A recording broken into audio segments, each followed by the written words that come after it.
샬롬! 오랜만에 이렇게 흑열가로 또 돌아오게 되었습니다. 오래 기다리게 해드려서 죄송해요. 드디어 첫 번째 책 초고를 마무리했습니다. 너무 대충 마무리해서 좀 죄송스럽긴 한데, 아무튼 제가 책을 또 처음 쓰다 보니까 시행착오도 많이 좀 생기는 바람에 더 많이 늦어지게 되었어요. 앞으로 또 퇴고도 해야 되고 또 탈고도 해야 되고 그러는데, 혹시나 처음부터 다시 써야 하는 경우가 생길 수도 있겠지만 그래도 좀 두 번째는 좀 낫지 않을까 이렇게 생각합니다. 자, 오늘은 제가 크리스천의 혼전 임신이란 주제에 대해서 좀 나눠볼 차례입니다. 제가 지난 크결가 19화까지 혼전 순결을 강조해왔는데요. 왜 갑자기 혼전 임신에 대해서 말하느냐 좀 의아해 하실 수도 있어요. 애초에 혼전 순결을 지키면 혼전 임신은 전혀 고려 대상이 아니기 때문이죠. 그렇죠? 그런데 혼전 순결을 지켜야 되는 것을 머리로는 알지만 또 우리가 육신이 연약해서 또 혼전 순결을 지키지 못하시는 분들이 있죠. 그렇죠? 저번 시간에 제가 혼전 순결뿐만 아니라 죄의 세력을 이기기 위해서는 우리의 힘으로는 되지 않는다. 그렇죠? 예수의 능력, 성령의 능력으로만이 이것을 이길 수 있다라고 말씀드렸습니다. 로마서 8장 3절 4절 말씀에 율법이 육신으로 말미암아 연약하여 할 수 없는 그것을 하나님은 하시나니, 우리 육신이 연약해서 할 수 없는 율법을 누구는 하신다고요? 하나님은 하신다고요. 그 죄로 말미암아 자기 아들을 죄 있는 육신의 모양으로 보내어 육신의 죄를 정하사 육신을 따르지 않고 그 영을 따라 행하는 우리에게, 이 본문에서 말하는 우리가 어떤 사람이에요? 육신을 따르지 않고 그 영을 따라 사는 사람. 그 영은 무엇이죠? 성령입니다. 성령을 따라 사는 사람에게 율법의 요구가 이루어지게 하려 하심이니라. 영어 성경에 보면 율법의 의로운 요구, 바로 칭의와 중생을 말합니다. 이것이 무엇 때문에 이렇게 될 수 있어요? 자기 아들을 죄 있는 육신의 모양으로 보내어 육신의 죄를 정하심으로 그렇게 된다 라고 말씀합니다. 예수님께서 우리를 위해 하신 일을 믿는 믿음으로 더 이상 육신을 따르지 않고 성령을 따라 사는 우리에게 그 주님의 의로움이 전가되어진다 말씀하시는 것입니다. 하지만 아직 성령으로 그렇게 덧입지 못하고 또 죄의 올무에 걸리는 그런 청년들이 교회에도 있는 게 사실입니다. 우리의 그 믿음의 수준은 모두 다 다르기 때문이죠. 그럼에도 불구하고 상한 갈 때도 꺾지 않으시는 하나님께서는 이러한 청년들에게도 계속 하나님의 그 기쁨을 위해서 살 기회들을 주십니다. 최선을 행할 능력이 없다면 차선을 행하도록 기회를 주시는 분이 우리 하나님이십니다. 여러분은 이 개념을 정확히 하셔야 됩니다. 하나님께서 허락하신다고 하나님께서 원하시는 것이 아니란 것입니다. 교통사고로 아버지를 잃은 10대 소녀에게 하나님께서 허락하신 일이야, 받아들여 라고 말하는 것은 정말 하나님의 뜻이 아닙니다. 그 교통사고는 하나님께서 원하시는 일이 아니에요. 하나님께서 선악을 알게 하는 나무를 지으신 것이 정말 사람이 죄를 짓기 원하셔서 창조하신 것이 아닙니다. 이 땅에는요, 하나님께서 원하시지 않는 수많은 사건들이 하루에도 수십억 건씩 발생합니다. 이 땅의 모든 범죄가 하나님께서 원하셔서 일어나는 건가요? 절대 그렇지 않아요. 자, 이혼에 대한 예로 말씀드릴게요. 구약의 모세법에서는 이혼하기 위해서는 이혼 증서를 써주어 버리기를 허락하지만 예수님께서는 이를 다시 재해석하시죠. 모세가 너희 마음의 완악함 때문에 아내 버림을 허락하였거니와 본래는 그렇지 아니하니 라고 말씀하시며, 음행한 이후에는 아내를 버리고 다른 데 장가드는 자는 간음함이라 라고 말씀하십니다. 이혼에 대해서 재해석하시는 거예요. 자, 여기서도 허락하셨다고 말씀하시죠. 왜요? 너희 마음의 완악함 때문에요. 완악함 때문에 허락하시는 것이지만 그것이 하나님의 뜻이라고 하던가요? 아니에요. 본래는 그렇지 아니하니라 라고 했습니다. 본래 하나님의 뜻은 이혼하는 것이 하나님의 뜻이 아니라 라고 말씀하고 있는 거예요. 이처럼 하나님께서 허락하신다고 그것이 하나님께서 원하시는 것은 아닙니다. 또 하나의 대표적인 것이 노예제입니다. 모든 사람은 주님 앞에서 평등합니다. 하지만 성경을 주신 그 당시 시대에 노예제도는 분명히 존재했죠. 하나님께서는 그 노예제도를 깨트리는 법을 주시지 않으셨어요. 오히려 노예제도에 있어서 하나님께서 이러이러하게 노예제를 유지해라 라고 하신 거예요. 노예제도를 아예 붕괴시키지 않으셨어요. 만약에 노예제도가 그 당시에 아예 붕괴되면 사회 경제가 아예 마비되겠죠. 그렇죠? 다 같이 죽는 거예요. 그렇죠? 그렇기 때문에 노예제도를 허락하신 것이지 노예제도를 원하셔서 그에 관한 율법을 주신 것이 아니에요. 여러분, 민주주의도 마찬가지죠. 여러분, 민주주의가 무슨 진리인 것처럼 거의 숭배하시는 분들이 있더라고요. 그런데요, 천국도 민주주의일까요? 천국은 독재주의예요. 하나님께서 혼자 다스리시는 나라예요. 완전 독재주의죠. 그러면 독재주의라고 완전하지 않나요? 아니에요. 가장 완전한 나라가 하나님 나라, 천국입니다. 독재주의라도 누가 다스리느냐가 중요한 거지, 독재주의는 무조건 악한 것이다, 그렇지 않습니다. 사람이 온전하지 못해서 민주주의가 그나마 대체하고 있는 것이지 민주주의는 결코 완전한 것이 아니에요. 사람들이 자기 소견에 옳은 대로 행하는 사사기 시대와 뭐가 달라요? 이게 인본주의 국가입니다. 하지만 지금 이 땅에 완전한 하나님의 나라가 임했나요? 아니죠. 완전한 하나님의 나라가 임하지 않았어요. 하나님의 독재 통치는 아직 임하지 않았어요. 사람의 완악함으로 인해 민주주의라는 그런 차선책을 주시는 것이지 민주주의가 완전해서 우리에게 주신 것이 결코 아닙니다. 혼전순결을 지킨다면 그것이 베스트, 최선입니다. 하지만 혼전순결을 지키지 못해서 결국 혼전 임신까지 한 경우에라도 하나님께서는 세컨 찬스를 주시는 분이십니다. 최선이 안 되면 차선을 주시는 분이십니다. 혼전 임신을 했을 그때라도 하나님의 뜻에 따라 살아가도록 인도하시는 분이십니다. 그것은 무조건 축복이에요. 혼전 임신뿐만 아니라 혼후 임신, 심지어 혼외 임신까지도 모든 임신은 반드시 축복받아야 할 일입니다. 생명의 잉태는 전적으로 하나님 소관이에요. 하나님께서 하시지 않으면 일어나지 않는 일입니다. 이것은 성경 곳곳에서 계속해서 나오고 있어요. 하나님께서 그에게 복을 주시고 잉태케 하셨다는 표현, 그런 표현은 뭐 펼치면 나오는 내용이에요. 생명이 잉태되었다는 것 자체는 전적으로 하나님께서 하신 일입니다. 이것은 매우 축복받아야 마땅한 일이에요. 그 부모가 저지른 그 부적절한 성관계는 당연히 죄죠. 하지만 이것도 하나님께서 직접 그들에게 책임을 물으실 부분입니다. 여러분들이 물을 게 아니에요. 그들이 지은 죄에 대하여는 그들이 책임져야 되는 것이고 그들만 관여할 수 있을 뿐입니다. 우리가 관여할 것이 아니에요. 죄 없는 자가 돌로 치라는 예수님의 말씀을 생각해 보셨으면 좋겠어요. 자신은 하나님 앞에서 얼마나 떳떳하고 또 자신 있길래 그들을 정죄할 수 있습니까? 아무도 그들의 죄를 정죄할 수 없는 거예요. 그 누구도 예수님 앞에서 다른 사람의 죄를 정죄할 자격이나 권리는 없습니다. 생명의 탄생은 전적으로 하나님 소관입니다. 저는 오히려 생명이 아니었으면 끝낼 관계, 헤어질 관계를 생명을 통해서 연결시키셨다라고 봅니다. 저번 영상에서 혼전 성관계 하면 결혼하여 책임을 지는 것이 하나님의 뜻이라 말씀드렸죠.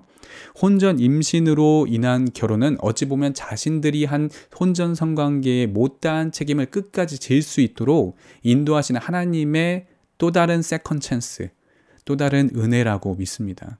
여러분, 두 번째 기회는 붙잡아야죠. 그렇죠?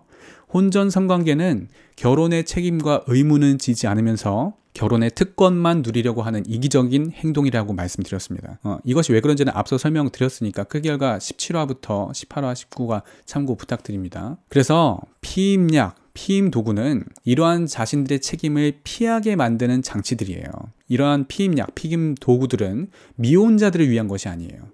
기혼자들의 자녀 계획을 위한 것이죠. 크리스천 미혼 커플들이라면 피임약, 피임도구 쓰지 마세요. 이것은 오난이 땅에 설정하는 것과 같은 죄입니다. 오난은 계대 결혼법을 통해서 자신이 누릴 수 있는 성적, 쾌락적 요소는 다 누리면서 자손은 남겨주지 않으려고 질외사정 피임법을 행했습니다. 의무는 다하지 않으면서 특권만 누리려고 했던 사람이었습니다. 그리고 저번에도 말씀드렸듯이 오난은 이것을 한 번만 실수로 행한 것이 아니고 매번 고의적으로 피임을 행했습니다. 결국 하나님께서는 그를 죽이셨죠. 미혼 커플들이 피임 도구, 피임약 쓰는 것은 오난과 같이 결혼의 책임과 의무는 지지 않으면서 결혼의 특권만 누리는 데 도움을 주는 것들입니다. 하나님께서 선악을 알게 하는 나무를 지으신 목적이 사람이 죄를 범하길 원하셔서 지은 것이 아니듯이 하나님께서 인간 자신의 쾌락을 목적으로 쓰라고 피임약, 피임도구를 주신 것이 아니에요. 적어도 자신이 한 행동에 대해서 책임질 마음으로 임했으면 합니다. 자, 크리스천의 낙태에 대해서 다루길 원합니다. 제가 이 부분에 대해서는 좀 강도 높게 지적할 생각입니다. 크리스천들이 오히려 위선과 타인 의식이 더 심한 것 알고 계시죠? 크리스천 커플들의 낙태 문제요. 여러분들이 생각하는 것보다 더 심각합니다. 제가 알기로는 불신자들보다 크리스천들의 낙태 비율이 더 높습니다. 자신들의 종교적 체면, 자신들의 그 사회적 위신을 지키기 위해서 낙태를 결정하는 커플들이 실제로 존재합니다. 심지어 그 태아의 부모들은 자기 자녀를 낳고 싶어도 그들의 부모, 그 낙태당하는 아이의 할아버지, 할머니들이 크리스천 가정으로서 종교적 체면 때문에 자기 자녀들에게 낙태를 강요하는 경우도 많습니다. 그게 정말 크리스천 가정인지는 모르겠어요. 여러분, 낙태는 분명한 살인죄입니다. 자기 치부를 덮기 위한 살인죄를 저지르는 거예요. 다윗이 우리아에게 범한 범죄와 동일한 수준의 죄입니다. 그 죄에 대한 죄의 보응이 어떠했는지 저번 시간에 우리는 이미 보았었죠. 칼이 다윗의 집에서 떠나지 않을 거라 말씀하셨고 이 저주는 그대로 행해졌습니다. 낙태는 정말 자기 인생만 망치는 것이 아니라요, 자기 자녀의 인생까지 망치고 가정 전체가 피해의 저주를 받는 일입니다. 이러한 살인죄는 정말 칼이 그 집에서 떠나지 않을 수도 있는 정말 엄청난 저주가 임하는 죄입니다.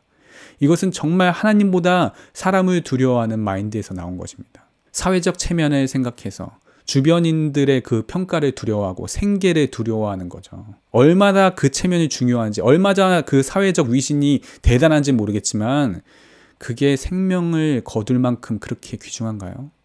전형적인 그 인본주의적 종교 생활을 하는 자들이라고 생각합니다. 생명보다 자기 체면이 중요한 사람들이죠. 내가 내 친구 너희에게 말하노니 몸을 죽이고 그 후에는 능히 더 못하는 자들을 두려워하지 말라고 했습니다. 마땅히 두려워할 자를 내가 너희에게 보이리니 곧 죽인 후에 또한 지옥에 던져 넣는 권세 있는 그를 두려워하라. 내가 참으로 너희에게 이르노니 그를 두려워하라 라고 말씀합니다. 하나님을 두려워하셔야죠. 이것은 다윗이 저지른 범죄보다 더한 것입니다. 다윗은 자신의 죄를 덮기 위해서 친족을 살해하진 않았죠. 크리스천이 낙태한다? 이건 자기 체면 때문에 친족 살인까지 서슴지 않는 자들입니다. 성경은 이렇게 말합니다. 누구든지 자기 친족, 특히 자기 가족을 돌보지 아니하면 믿음을 배반한 자요 불신자보다 더 악한 자니라. 저번에 한번 만나 뵈었던 그 조평세 박사님께서 인터뷰 중에 이런 말씀을 하시더라고요. 우리는 아무도 낙태할 권리가 없다. 우리 모두는 낙태당하지 않았기 때문이다. 여러분, 물론 낙태해도 천국에 갈 수는 있어요. 예수님께서는 십자가 위에서 모든 죄의 저주를 끊으셨죠. 다윗도 자기 죄를 사함받고 하나님과의 화목을 이루었어요. 결국엔. 여러분도 다윗처럼 그렇게 여러분이 저지른 낙태 죄에 대해서 사함받고 천국은 갈 수 있어요. 하지만 저번 시간에 경고 드린 대로 다윗이 본인이 저지른 그 죄에 대한 보응은 다윗의 평생 끝까지 갑니다. 그리고 여러분도 여러분이 지은 낙태의 죄에 대한 하나님의 보응은 끝까지 계속될 거예요. 그 핏값을 분명히 반드시 찾으실 것입니다. 혼전성관계의 죄로 여러분의 죄를 멈출 줄 알아야죠. 아이가 생겼다면 하나님의 뜻이라고 여기고 혼인해야 합니다. 자신들의 죄를 더 큰 죄로 덮으려고 하지 마세요. 손바닥으로 하늘을 가릴 수 없습니다. 분명히 말씀드리지만 저는 절대 혼전 임신을 긍정하는 입장이 아니에요. 혼전 성관계를 긍정하는 입장도 아니고요. 죄를 긍정해주고 인정해주자는 말이 아니에요. 아닌 것은 당연히 아니라고 해야겠죠. 하지만 이미 벌어진 상황에서는 차선책을 택해야 합니다. 혼전 순결을 지킬 영성이 안 돼서 결국 임신을 했다면 차선책으로 자신의 혼전 성관계에 따른 결과로서 생긴 혼전 임신에 대해서만큼은 끝까지 책임지는 것이 사회적 풍조로 가는 것은 저는 긍정적이라고 생각합니다. 만약 이것이 존중받지 못하고 비난받는 그런 사회적 풍조, 그런 한국교회의 분위기로 갈 경우 혼전 임신을 한 커플들은 자신들이 한 이 행동을 더 음지로 끌고 내려갈 거예요. 한국교회가 혼전 임신을 정죄하는 분위기로 이끌어서 결국 아이를 낙태하는 분위기로 가게 된다면 이것이 하나님 앞에서 더 큰 죄악입니다. 저지른 일은 부정하더라도 수습이라도 올바른 방법으로 수습할 수 있도록 도와줘야 합니다. 타인의 죄를 정죄함으로 수습하는 것까지 하나님의 방법이 아닌 사단의 방법으로 수습하게 만드는 것은 절대로 하나님께서 바라시는 것이 아닙니다. 우리는 모두 다 죄인입니다. 하나님 앞에 그 누구도 다른 죄인을 정죄할 권리가 없어요. 당신이 만약 그 죄를 범한 사람과 입장을 바꿔 놓았을 때에도 그 죄를 안 지을 거란 보장이 있나요? 동일한 선천적 기질을 가지고, 동일한 외모를 가지고, 동일한 지능 수준과 정신력을 가진 채, 동일한 가정에서 태어나서, 동일한 교육 수준 속에서 동일한 마음의 상처를 입고 동일한 상황 가운데 놓여졌을 때에도 당신이 그 죄인보다 더 나은 삶을 살 수 있다고 보장할 수 있나요? 혹시나 그 죄인의 선택은 그 사람의 인생에 있어서 늘 항상 가장 최선의 선택을 해온 결과일 수도 있지 않을까요? 오히려 그 사람이 나와 입장을 바꿔 살았다면 내 인생을 나보다 그 사람이 더 하나님 앞에 기쁨이 되는 삶을 살았을 수도 있지 않을까요? 회개하고 돌이킨 죄인을 받아주는 것도 물론 필요합니다. 하지만 하나님의 사랑은 아직 우리가 회개하고 돌이키기 전에도 우리에게 먼저 찾아와 주셨던 것을 기억해 봅시다. 로마서 5장 8절 말씀. 우리가 아직 죄인 되었을 때에 그리스도께서 우리를 위하여 죽으심으로 하나님께서 우리에 대한 자기의 사랑을 확증하셨느니라. 우리가 먼저 회개해서 주님이 받아주신 것이 아니라 주님이 먼저 우리를 위해 죽으셨기 때문에 우리가 그 죽으심을 믿음으로 구원을 얻은 것처럼, 죄 지은 자가 먼저 회개해야 우리가 받아줄 수 있는 것이 아니라 우리도 주님처럼 그들을 위해 우리가 먼저 희생하여 예수 그리스도의 사랑을 나타내야 하는 줄로 믿습니다. 세상은 우리가 말이 아닌 우리의 행함을 보고 변화되기 때문이죠. 자녀들아, 우리가 말과 혀로만 사랑하지 말고 행함과 진실함으로 하자. 자, 정리하겠습니다. 하나, 혼전 성관계는 하나님께서 원하시는 것이 아니다. 둘, 그러나 사람은 죄를 짓는 존재이며 때로는 크리스천임에도 불구하고 혼전 순결을 지키지 못하는 일들은 일어난다.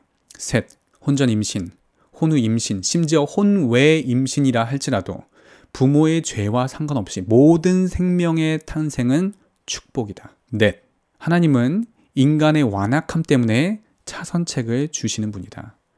자신의 체면 때문에 자신의 아이를 살해하는 그 최악의 선택을 피하라. 다섯, 혼전 임신했다면 혼인함으로 아이와 가정을 책임지라는 그 하나님의 사인으로 받아들이자.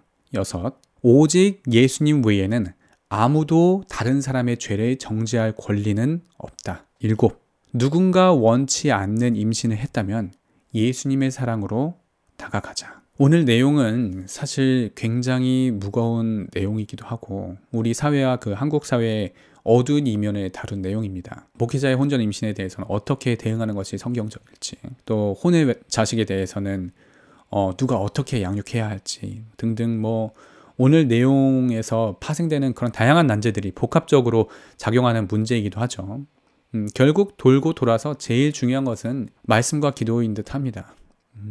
한국 교회가 이러한 죄 문제에서 더 이상 괴롭힘 당하지 아니하고 예수 그리스도의 능력으로 온전히 자유할 수 있는 능력을 달라고 기도하는 것, 그리고 진리를 수호하기 위해 끊임없이 말씀을 선포하는 것, 이 두 가지가 한국 교회와 성도들을 위해 대한민국의 또 한 번의 그 부흥을 위해 할 수 있는 크리스천들이 할 수 있는 유일한 것이라고 생각합니다. 이님들, 다음 영상은 하나님 가정의 창조 질서 1, 결혼을 앞둔 자녀들을 둔 부모라면 이라는 영상으로 돌아오도록 할게요. 아무래도 이번 영상은 여러분들의 부모님께 보여드리면 좋을 영상이겠죠? 네, 지금까지 영상 봐주셔서 감사합니다. 샬롬.